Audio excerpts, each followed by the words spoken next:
Hi everyone. So this lab, we are going to talk about the next set of types of plants that we have, which are seedless vascular plants. And if you remember this very simple plant cladogram, we started over here with, remember, our green algae ancestors. And we started from simplest over here and got more complex as we went down. So we've already covered these. So we are now getting into both of these phylum, which is Leucophyta and Pteridophyta. So those are the two that we're going to look at today. So you can tell they're getting a little bit more complex this time. So seedless vascular plants. These are plants that contain vascular tissue, which is xylem and phloem, and this is a critical innovation for them. And so if you look, you have xylem here, and just to let you know, that's what's important for carrying water and minerals, and phloem is here to help move around organic material. And it's kind of a nice picture over here to show you what that material looks like in a plant. Now, it reproduces using haploid unicellular windblown spores. So this idea of windblown spores is a critical innovation here too. Remember the step before, we needed these like really wet areas for that to happen. They contain what are known as true leaves, which are veins, stems, and roots. They do have that alternation of generations that goes between the sporophyte and the gametophyte that we talked about last time. Here, what's interesting is that their dominant form is a sporophyte, and we're going to look at that. Now, the spores that they can produce could be homosporous or heterosporous, which means that one spore is enough, and that is going to produce something that's supposed to will have both a male and female on it, and are the same kind. And the heterosporous is spores, bear spores of different kinds. Now, the original ancient species were in very wet lands, right? And so they're extinct now, and we know that they have transitioned into coal now, which is kind of cool. And these ancient species were very successful during the Paleozoic area, specifically the Carboniferous period. There's Devian period that they were successful too, but the Carboniferous periods around that time of the dinosaurs, very successful and very large plants.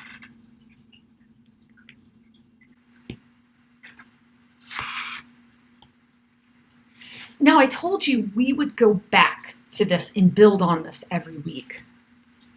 So what we're looking at here is the second subgroup in here, which are seedless vascular plants. We can divide those seedless vascular plants. We're looking at two phylum, the Leucophyta and the Pteridophyta. And these are normally known as trichophytas together, or phytes, trichophytes. And so we are going to be looking at the Lycopodium clavatum, which is a club moss, the Selaginella serpens, or serpens, which is spike moss. And then there's a group of ferns that we are going to take a gander at. And the Psilotum, which is a whisk fern, Equisentum, which is the horsetail, and Pteris, which is the common fern. So we are going to look into all of these types today. We're going to look at their anatomy, and we're going to look at how they their life cycles, which you'll find out are very similar. And so this is what the lycophytes look like. And so here is when we look at these, and we're talking about common names, right? This is the club moss, and this is the spike moss, right? And you can kind of see based on structure how they look a little bit different. Now, let's start with the club mosses first, okay? So they, like I said, they first appeared in the Devian period. That's about 380 million years ago. They did peak in the Carboniferous period about 80 million years ago. There are 400 different species of these.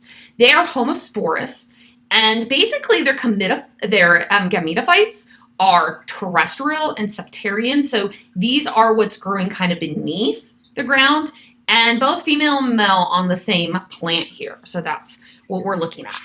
And so if you see the rhizoids that we were looking at earlier, the rhizomes are here. And these are really interesting because if you look at this one, they're actually perpendicular, which is not always the case. And then you can see the little root hairs are going down.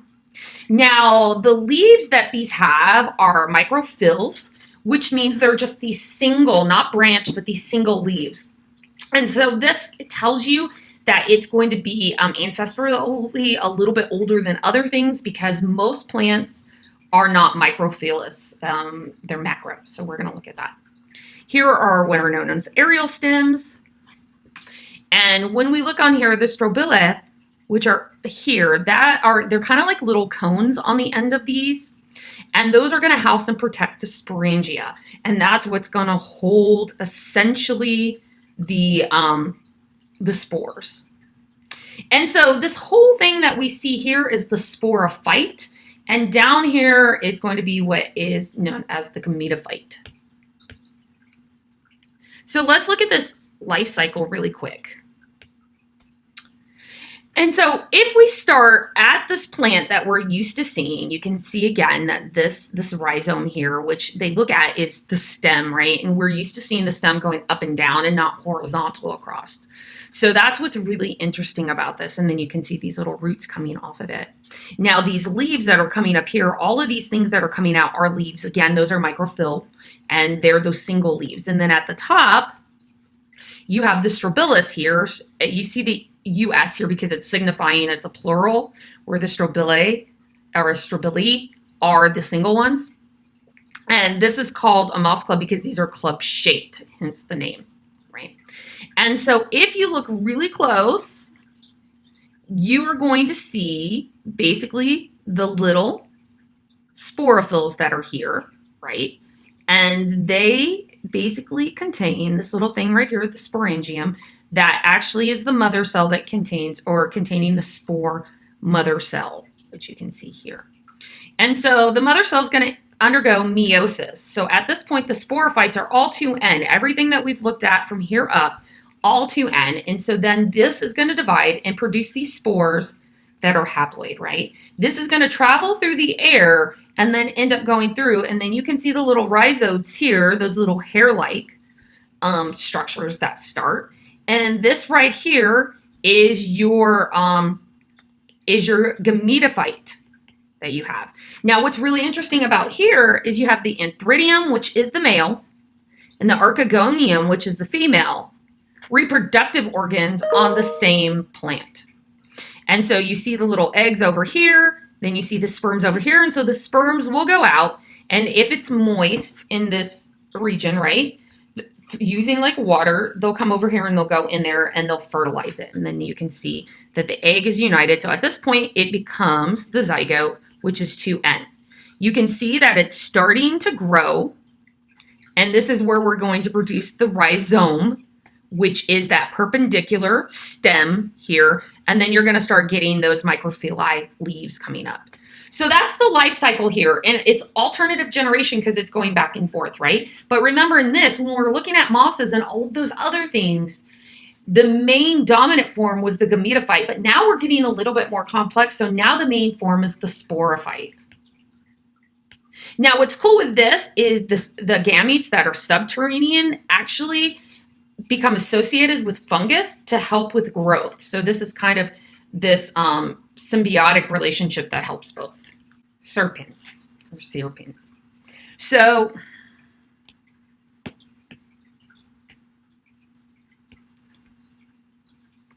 let's move on to the spike moss, known as Selegionella, and we're going to look at its reproductive or life cycle.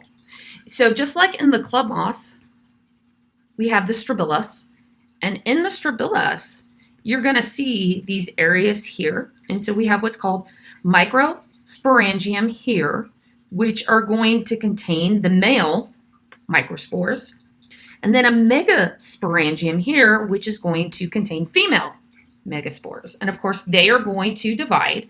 So this all goes from 2N over here to N over here for a mega, which you want to remember is female, and the micro, which is male. And so instead of being homosporous as before, we are now heterosporous. sporous. This is what we mean. This one plant is able to produce two different types of spores, one that is female and one that is male. Now, what will happen is the microspore that contains the sperm will erupt and the sperm will move and actually come over to the archegonium here, which contains the egg from the megaspore, and fertilization will happen. Once fertilization happens, we create a zygote, which is 2N, and then you can see that this particular species of plant starts to develop. And this is gametophyte that you see here starting to develop. Now, once you get that initial stem that we see, essentially that when we're looking the rhizome, which is that perpendicular stem, and then you start getting the leaves coming off of it. The leaves start sprouting up, and this is the sporophyte. And again, that's the dominant form here in spike moss. Now, the next thing that we're going to look at are ferns. And I thought it would be kind of neat for us to be able to see a time-lapse video of how ferns grow out. They go from these kind of circular horsetail, and they unravel as they grow. They're very, very beautiful.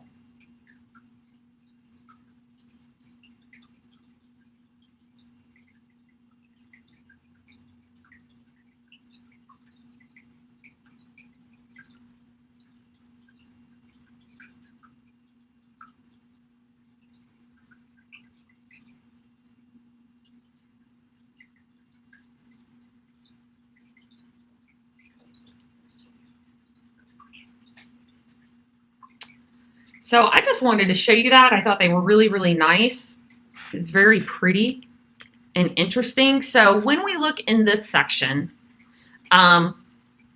essentially we left phylum Leucophyta, and now we're in phylum Pterodopta. So I put ferns, but it would be better suited, and I'll update this PDF to say Pterodopta. And so in the Pterodopta phylum, what we're going to look at are three different types. The whisk fern, which is Xylotum. The horsetail, which is Equisteum. And the common fern, which is Pteris. So these are the three that we're going to look at. And for each one, I have the anatomy and I have the life cycle. So fern anatomy, just to let you know, the mature spores that we see on the bottom. So when we look at this, we can see the roots here again, but you can see it has that rhizome again. And just a reminder, it's a horizontal stem. That is weird. We're used to seeing stems that, you know, are vertical, that go up and down. So these are very different in that regard. Now, this is where you're going to get the leaves that come off. And so these are what are called megaphylls versus micro earlier that we were looking at that had the one. Here, you're going to start seeing that they are branching off, that they have more than just one stalk that is coming up. That if you look, you have a vein and you have all these, put that so you can see that, a vein and you have all these things growing off. So that's what the difference between the megaphylls are. Now with this, you have the, let's see where I'm going to start with. So as you grow up, and we saw that it was that circle thing, so crosier or fiddlehead, and that's an emerging frond. These leaves are called fronds, so if they're nice and pretty like this, those are mature ones. And then these that are still kind of unraveling or unwrapping are immature fronds. The rhocus is this kind of line that comes up that we sometimes think of as the stem. We have the pinole, which is a secondary division, and a pinna, which is the primary division of a frond. And then you have these small roots down here, or at the end, this terminal bud. So on the back of these fronds, you'll see all these little dots on it, and that's where the spores are. If they're brown, they're mature spores. If they're green, they're immature spores. This one is homosporous, which means it has both the male and female within the same spore. The gametophytes here are still terrestrial and subterranean, and again, both male and female on the same plant. So let's watch really quick a simple video of the life cycle of a fern, and then we will go into. The fern that we see in today's ecosystems are known as the sporophyte stage.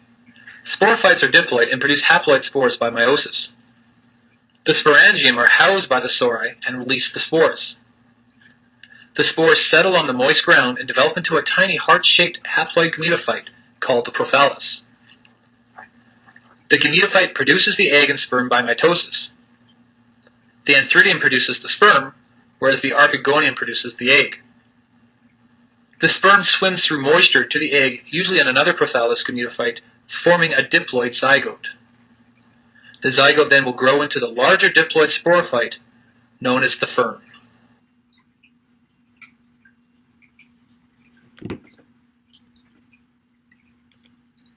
So let's look at the fern. And this is a true fern, right? And so let's start over here from what we're used to seeing here, which is our nice mature sporophyte. And this is the dominant. And you can see the little fiddlehead and the rhizomes down here. And then basically on the underside of this that you see here, on the underside of those fronds, you'll see a sporangium here. And a group of those are called a sorus. So within the sporangium, you can see here, that's where the spores are going to be located, and they're going to divide. And all this is 2N, right? They're all diploids. So they're going to divide and then release the spores, and then the spores will be N, and they'll grow these young gametophytes that come out. And then you can see this is the mature gametophyte for a fern. And the antheridiums are over here where you can see kind of that long hair-like structure. And where this invagination is over here is our archegonium. So essentially the antheridium releases, that's the male sex organ, it releases the sperm out and it will swim over to the egg. Of course, this is in the soil, remember, and then it will fertilize it.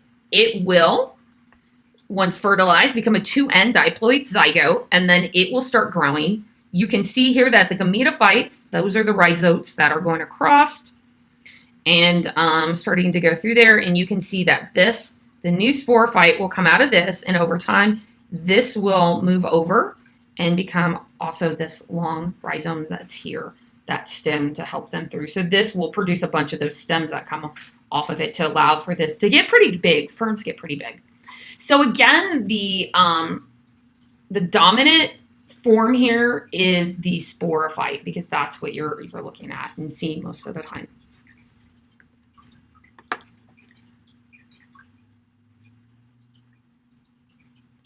So now we're going to the whisk fern, which is Pseudotum. And you can see that these are nice and simple. And versus having the spore in the back of something like a frond, you can see that you have these kind of, the sporangium is just there.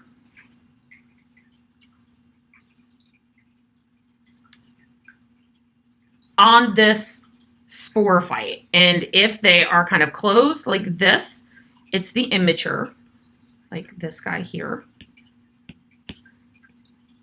And if you see them open like this, they're the mature one, and then the spores will be right in there. You can see on the bottom here, you have, just like in everything else, the rhizodes that are the little thread-like roots, and that rhizome, that horizontal stem is there as well. You can see it right in that picture too. And so you'll get the mature sporophyte growing out of here. We're going to start there, right?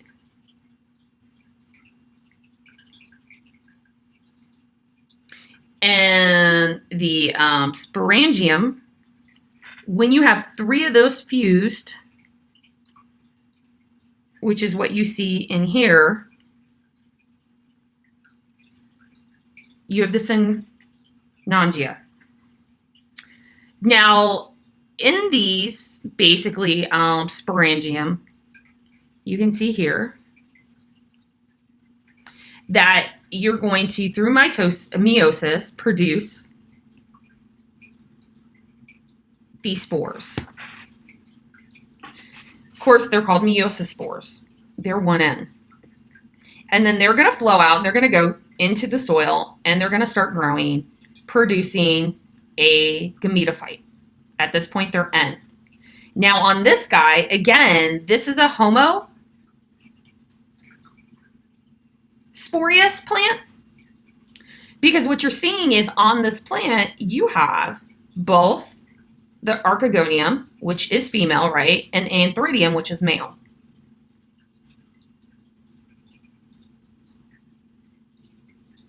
So you can see the antheridium here and these circles, dots on there, really dark. And towards the outside, you can get the archegonium. So they're going to release the sperm. The sperm are going to go and float in there. Of course, they were going to produce a fertilized zygote. So at that point, it's 2N. And then it's going to develop into a gametophyte. And you can see the gametophyte is here and going to produce that rhizome, which is that horizontal stem. And then it's going to start growing those leaves off of it, or that to become that young sporophyte.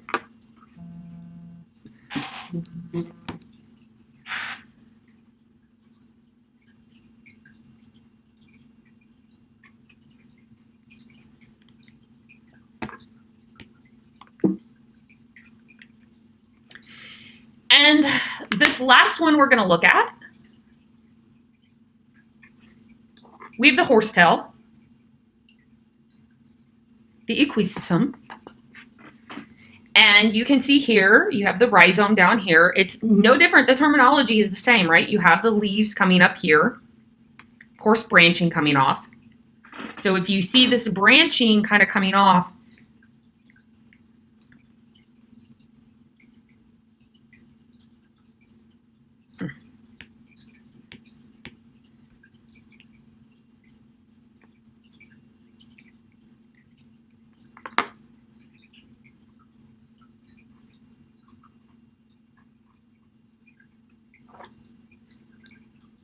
the last we have that we're going to look at today are the horsetails, equisetum. And you're going to see terminology the same. You have this horizontal stem, which is a rhizome, and you have the leaves coming off of it. And at the end, you have this strobilus or strobili, like you heard before, on that end. And that is going to be where the spores are going to originate from. So on this, you have this cone that is going to have what are known sporangiophores. And these sporangiophores are going to contain the sporangium. And so here you can see the little spores in that sporangium that's on a sporangiophore. We're just taking, don't get confused by that, it's just classifying. It's like, okay, if we have what's called a car, well, they're parts of a car, right?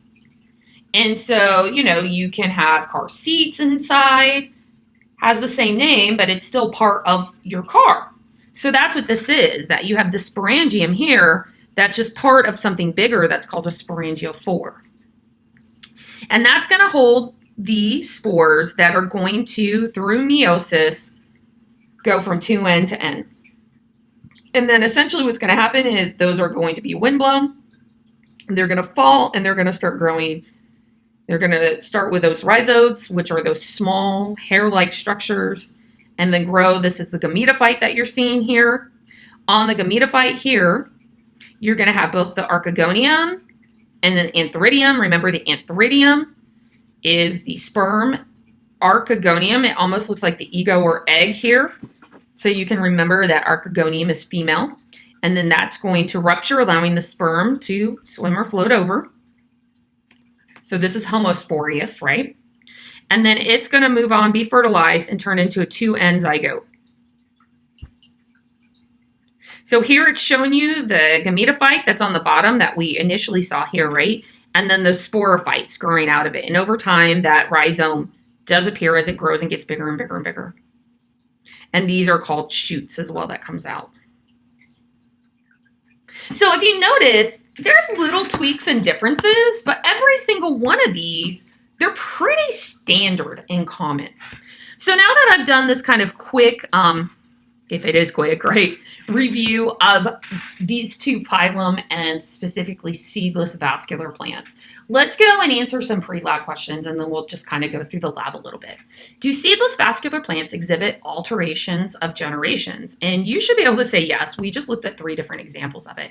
Alterations of generation just means that they go back and forth between gametophytes and sporophytes, right? And in every situation, since we've started to talk about plants, we've seen that.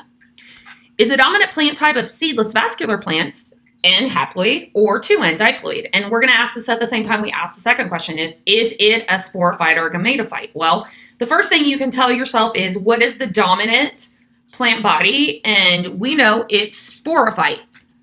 It's the one that we can easily see above ground all the time. It's the big giant one. So that's how you can kind of tell which one it is. If you would go back and look at moss, you could see that, like you could really see all of that was there, everything that you saw were the gametophytes hanging out all the time. It was only every once in a while that you'd see the little stalk that would grow up that would have at the top, the sporangium holding the spores. And so you have to ask yourself, what do you see the most? And that is the dominant plant type. Well, then you can go back and ask yourself, we've been talking about this for for the past week on the 2 different types of plants. And so we know sporophytes are 2N, and 2N means they're diploid. So list 2 critical innovations that led to the success of seedless vascular plants. Well, it says it in their name. They got vascularized or vascular tissue. That allowed them to not have to be in this really wet area, where basically they're in the water, but they could now transport versus just using like diffusion or osmosis. They now could transport things easily around the plant. So vascular tissue is important, and they now have windblown spores. So that allowed them to be able to advance and become more complex and grow easier in the location so that they can move out of what we were looking at, these water type environments.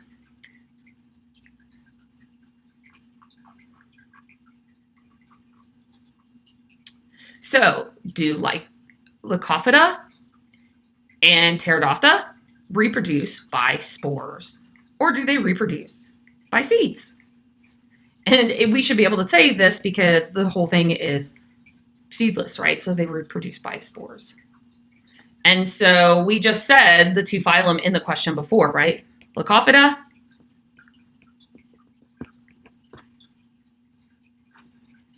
and Pteridophyta. Now, to make it easier just to write on here, I just write them, but I would put phylum in front of them so that I know you know that they are the phylum.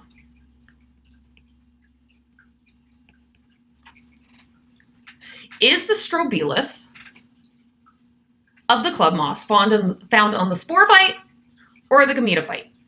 And this is the sporophyte. What is the difference between microphyllus and megaphyllus? And we should know, we were looking at this, right? Some of the more basic, simpler plants are microphyllus. And so these are mostly found in the fossil record because this is a leaf with one single unbranched vein moss.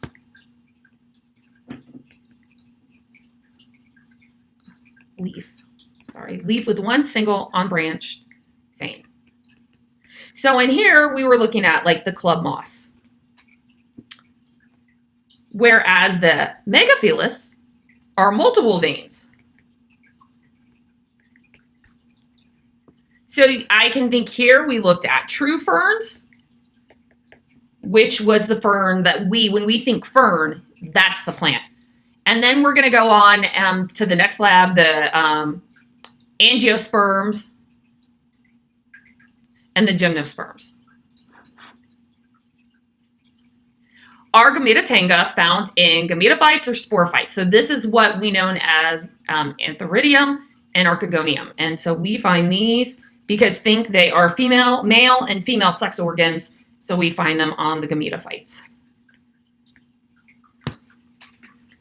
Sorry, I know I have horrible handwriting, and the later it gets in the week, the worse it is. At least you have me hopefully talking a little bit. So let's talk about what we're gonna do in the lab now. So in these pictures, every single time you get to a new table, it's going to be a new set that we're going to look at. So we're going to start with the lycophytes and the lycopodium, which is the club moss, right? And so on here, they're giving you some examples of what it looks like here. And so it's going to ask you to, in the area, draw and label the rhizome, the microphyls, and the strobilus. So hopefully if you go through here, and don't be confused, sometimes, and I know it seems confusing on here, sometimes you'll get multiple pictures of the same thing and you're asking yourself, which one do I use? And the answer is yes. And what I mean by that is you can use any of them to look at. What they're trying to do, or the full-time faculty had done, is they took their lab, and so that you could do it online, they went and they took pictures, but they wanted to make sure to do as many pictures and angles of certain things as they could so you could really see it well. So you can see on here, you know, they're getting it closer up here so that you can easily see the strobilus at the top. Here it's nice because you can see the microphyls, which are the leaves, and you can see the rhizome at the bottom. So any of those. And then of course what they do is at the end, they show you a picture with what they've already shown you all labeled. And so they're going to ask you on here, again, the lycopodium, are they haploid or diploid? Is this the sporophyte or gametophyte generation? And so we should know because we said everything when you're looking at the full plant, it's going to be sporophyte because the gametophytes are going to be underground, right, for the most part. Does this generation of the plant bear gametes or spores? And so if you know you're in a sporophyte, you can see it because the strobilus is there, right? And it says sporangia, so that with spores, so that should tell you where the spores produced. And that I already told you that. And then you can go to the next thing. And as you can see, what they're doing here is they're giving you the same slide, but they're just making it bigger. And so the very first one, and these are always the lowest magnification. So this is looking at, this is probably looking at 4x, and this is looking at 10x, right? And this is going to be looking at probably 40x. And so on the beginning, you could use this one or you could use this one, whichever one, and it's going to ask you to label the strobilus, the sporophylls, and the sporangium. And you might be asking yourself, well, I don't really know what that is. And then you can go and they give you a picture of what it looks like. So they want you to draw it and then use this to help you identify. And you can always think the sporangium are going to be the big whatever, like the containers that hold the spores. And on here, you can see that the leaves surrounding the sporangium or sporangia are the sporophylls. And then this whole thing itself, right, is the strobilus. And so they're showing you that. And then it says on here, because you are getting a bigger picture here, right, they want you to draw this and then label the sporangium and the spores. You can see the little dots inside that kind of capsule thing or this here. That thing that's around it, this right here. That layer, that's going to be the sporangium, right? Because that's the capsule and the little dots inside are the spores. And so they're asking you with lycopodium, are they homosporous or are they heterosporous? And so when we look at this, do they, you know, have two separate spores that come together or do they make one spore, right?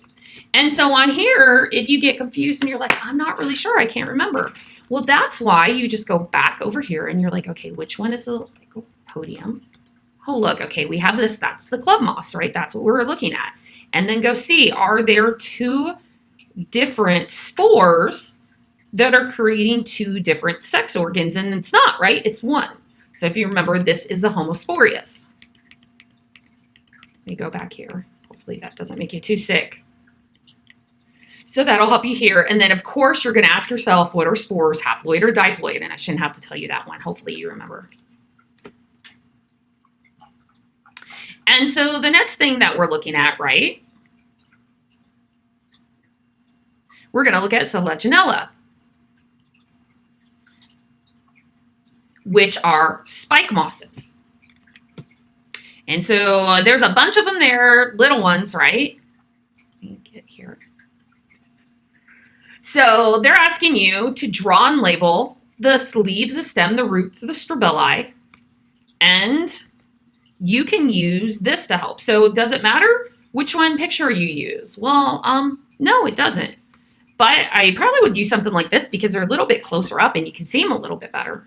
And then they're showing you on the end. So you can absolutely see here where this one right here is a really nice, out here for the world to see, right? Strobila. And then you can kind of go down here and you can see the roots that are right here. You can see on this the leaves, which are up here, and the stems, which possibly could be this one right there, or down here, right? And they kind of show you on here, and they're giving you, so it depends on which one you look at. That one at the top is a really good one for kind of the roots. So they're asking you to draw this. You don't even have to refer to lab number 7 guide. You have it right here.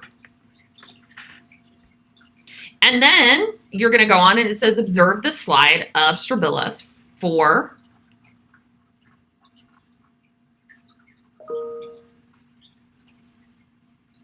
your Selaginella.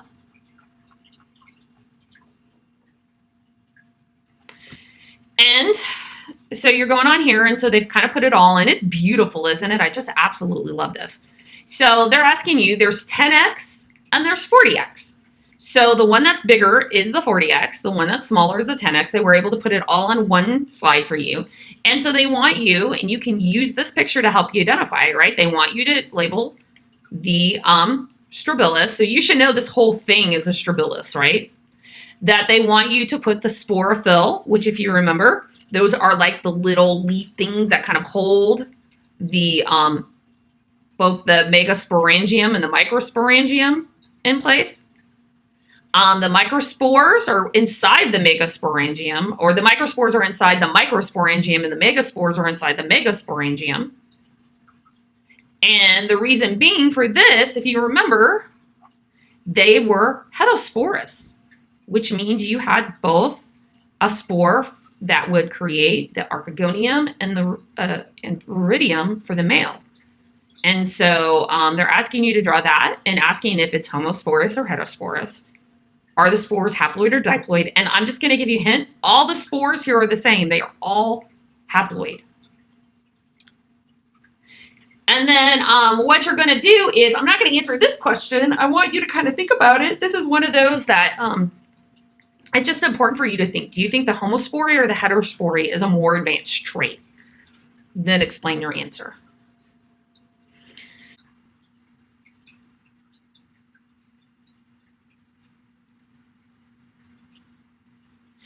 Okay, so now we're going to go on to table 3, and we're going to look at Celodium.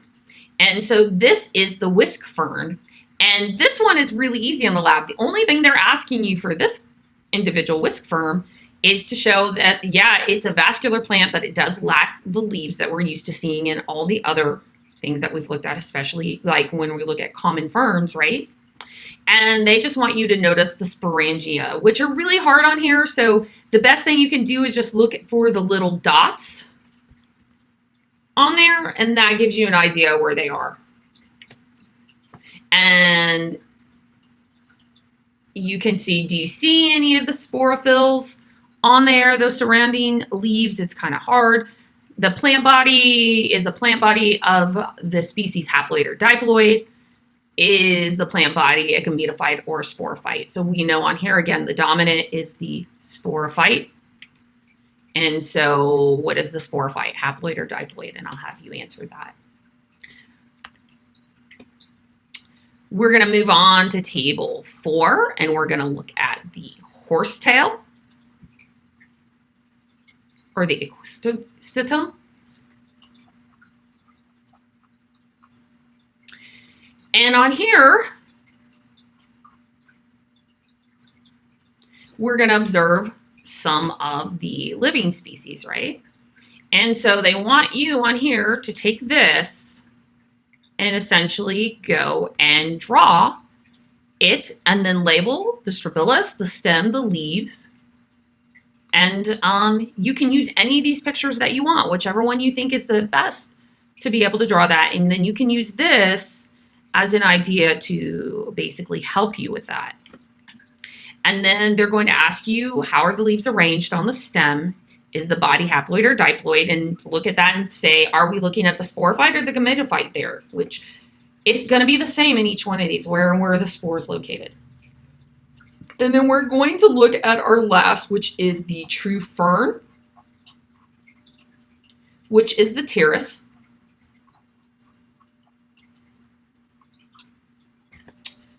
So they have you looking at this beautiful, one of them looks like it's slightly starting to die, right? Living species. And here, this one, they want you to label the strobilus, the stem, or the leaf. And if you look, all of these that they have given you an example of are mostly dead. They're like dried. And this is the one that if you were in the lab, they would show you which was actually alive.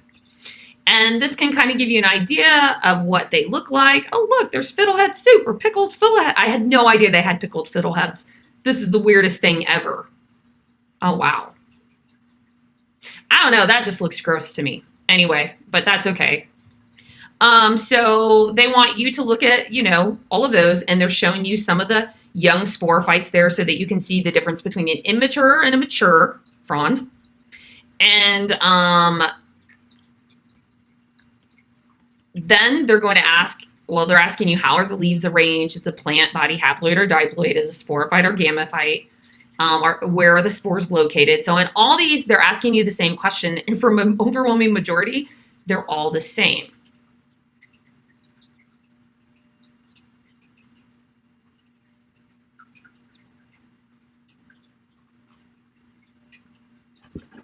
Let me see what they're asking you to do here. And then they're showing you all the nice pictures here.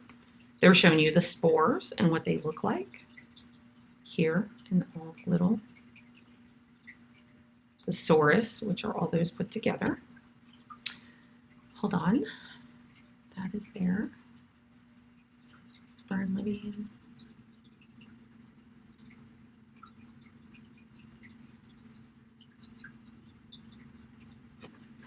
So then what they're doing is, once you do that, they're then you can take and kind of use similar pictures.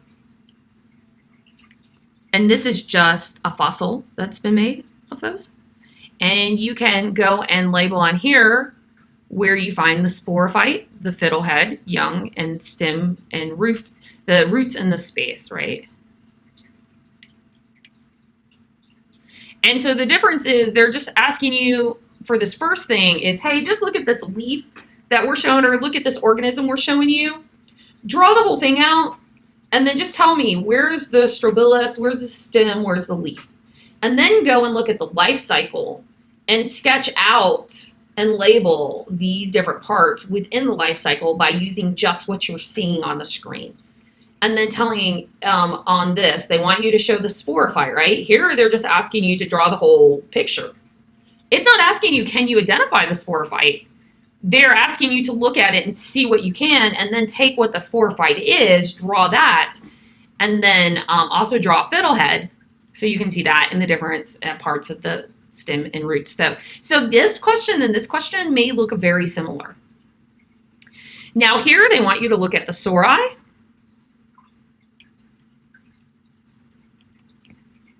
I did not move that mic. Which you can see them all in here, right? And they're going to ask you, where are they found? So you should be able to see at this point that this is the back of the leaf.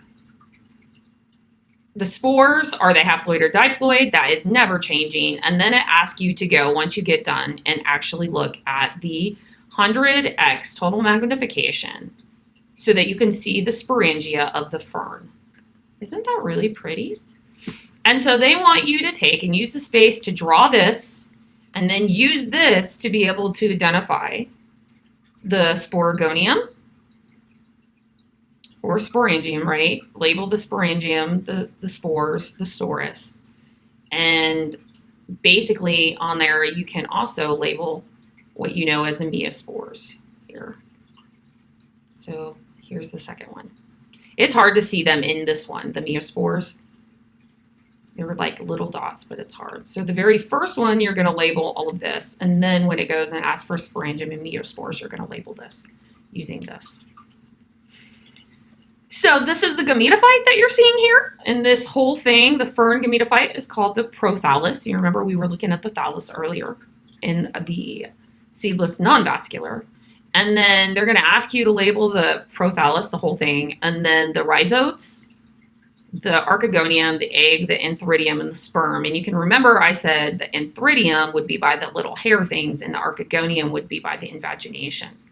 So that's how you can tell those. And then the little hair things are the rhizotes. So hopefully that will help. For this last part, we're going to look at the calamites and the saphenophyllum. And these are both looking at the ancestry of the plants that we're talking about. So both of these are related to the horsetail. They have basically the calamites, these fine lined ribs. And so you're going to draw pictures of them and look and ask, do you think these fossils come from vascular or non-vascular plants? How is this fossil similar to specimens that are in the room? Which of the phyla of plants studied today is more similar to this fossil? Kind of already giving you a hint. They're looking at this whorled leaf pattern that you can see in this saphenophyllum. So, and it's a trait that's been there for more than 300 years. So they want you to observe it and draw it. And then which of the phyla of plants studied today is most similar to this fossil? And they're showing you a picture of the fossil on the page. And so here are some close-ups so that you can see them. Very beautiful.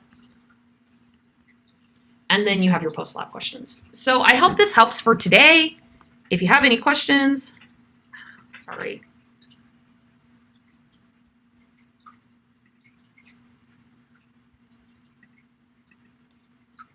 I hope this helps for today. If you have any questions, please let me know.